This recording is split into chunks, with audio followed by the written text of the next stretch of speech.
নমস্কার, চলে এলাম আবারও একটা নতুন রান্না নিয়ে। চিকেন কষা, তবে পুরোপুরি একদম নর্মাল যেটা হয় আর কি, প্লেন চিকেন, সেটাই করব আজকে। আর অন্য কিছু করছি না, সেটা দেখাবো কিভাবে করছি। তো এখানে কড়াইয়ে তেলটা মোটামুটি গরম হয়ে গেছে, এবার আমি আলুগুলো ভেজে নেব।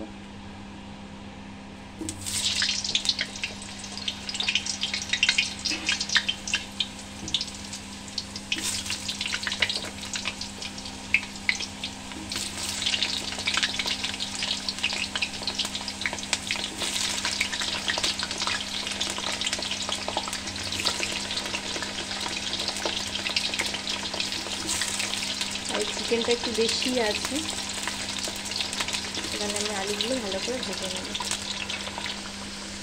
তো এখানে আমার আলু বেশ লাল লাল করে ভাজা হয়ে গেছে, এবার আমি আলুগুলো তুলে নেব।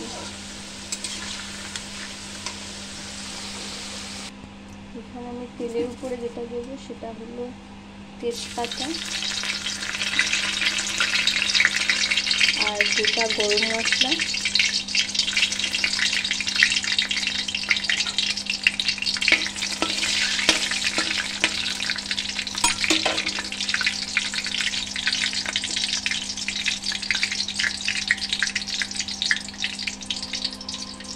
পেঁয়াজ,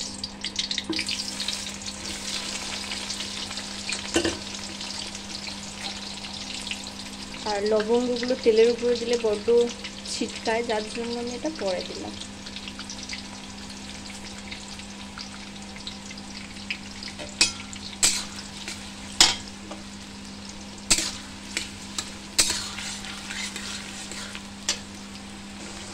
এখানে পেঁয়াজটা যাতে তাড়াতাড়ি মোটামুটি সিদ্ধ হয়ে যায়, তার জন্য আমি একটু লবণ দিয়ে দিলাম, যাতে পেঁয়াজটা তাড়াতাড়ি সিদ্ধটা হয়ে যায়।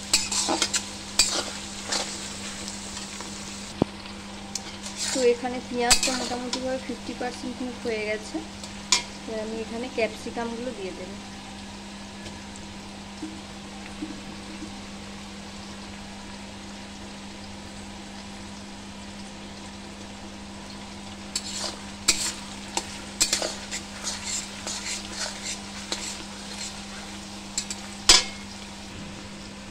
তো এখানে আমার পেঁয়াজের পরিমাণটা বেশ 400 গ্রাম কি 500 গ্রাম মতো ছিল, যার জন্য কুক হতে প্রায় 15 মিনিট টাইম লাগলো। এবার আমার ওটা বেশ মোটামুটিভাবে ফ্রাই হয়ে গেছে, এবার আমি আদা রসুনের পেস্টগুলো দিয়ে দেবো।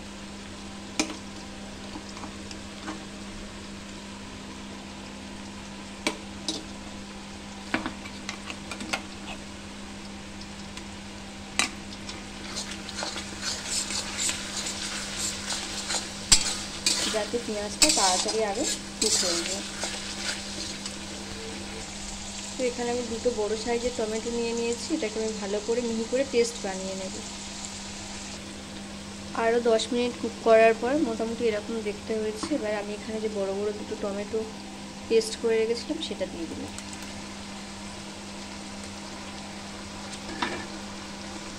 দিয়ে এটা আরও 10 মিনিট কুক করতে হবে।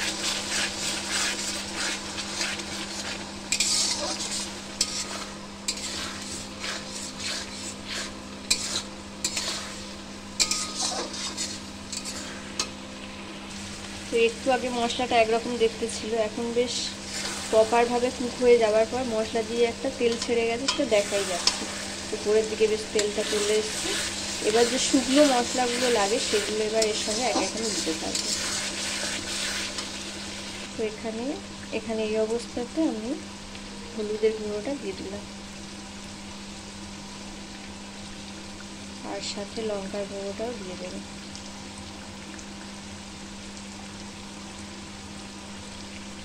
এখানে আমরা চাইলে জিরের গুঁড়ো, ধনের গুঁড়ো এগুলো ঠিক দিতে পারি, তবে আমি আজকের একটু অন্যরকম টেস্ট করতে চাইছি, যার জন্য এগুলো আর দিলাম না। আমি শুধু লঙ্কা আর হলুদটাই দিলাম।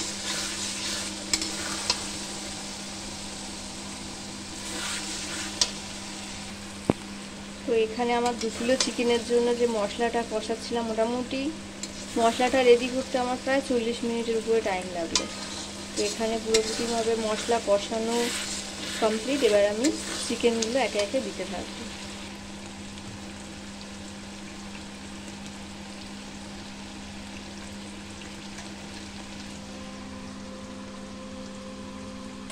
চিকেনটা আগের থেকেই ম্যারিনেট করে রেখেছিলাম, এবার দিয়ে দেবো এটা।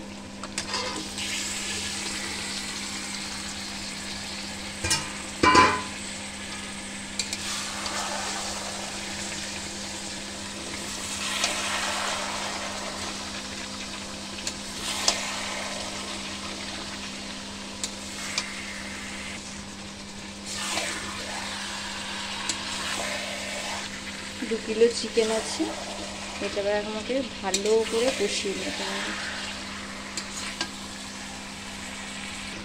তো এখানে চিকেনটা বেশ কষানো হচ্ছে, আর চিকেনের মোটামুটি সমস্ত জলও বেরিয়ে গেছে, বা এই জলটা মরে গেলেই মোটামুটিভাবে আমার চিকেন কষানো কমপ্লিট হয়ে যাবে।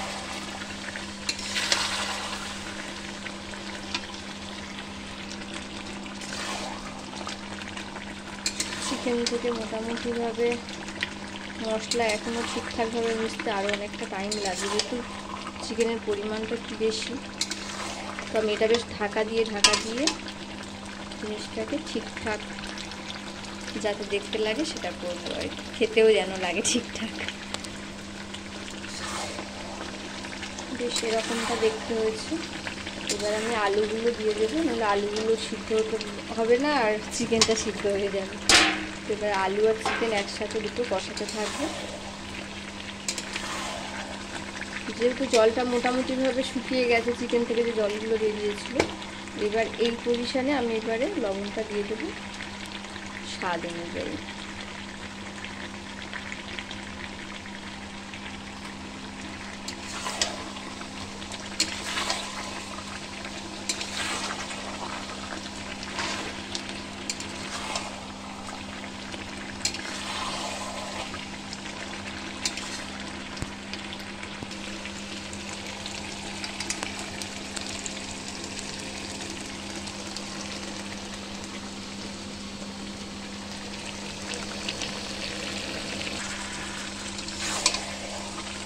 চিকেনের সমস্ত জল মোটামুটি 90% শুকিয়ে গেছে, তার মানে আমার কষানো কমপ্লিট।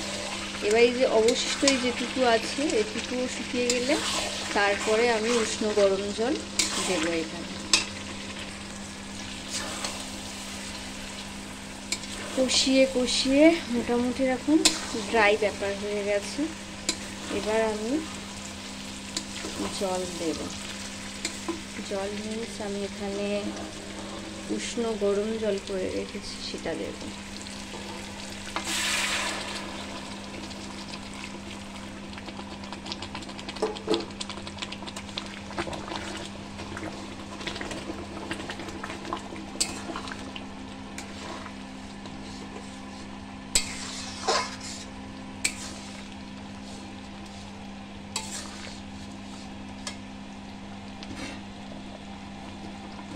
এখানে চিড়ে রাখা কাঁচা লঙ্কা দিয়ে দেবো, দিয়ে এবার আমি ঢাকা দেব ওই মিনিট 10-এর জন্য।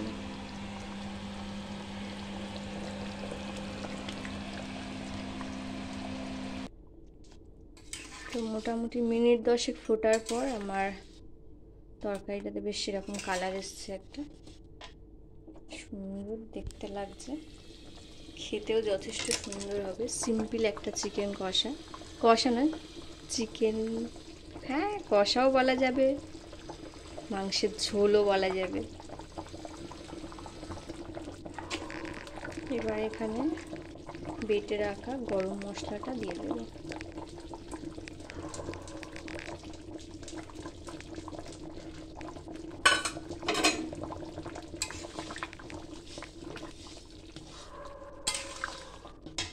আর সাথে কুচনো ধনে পাতা সেটাও একসাথে দিয়ে দেব।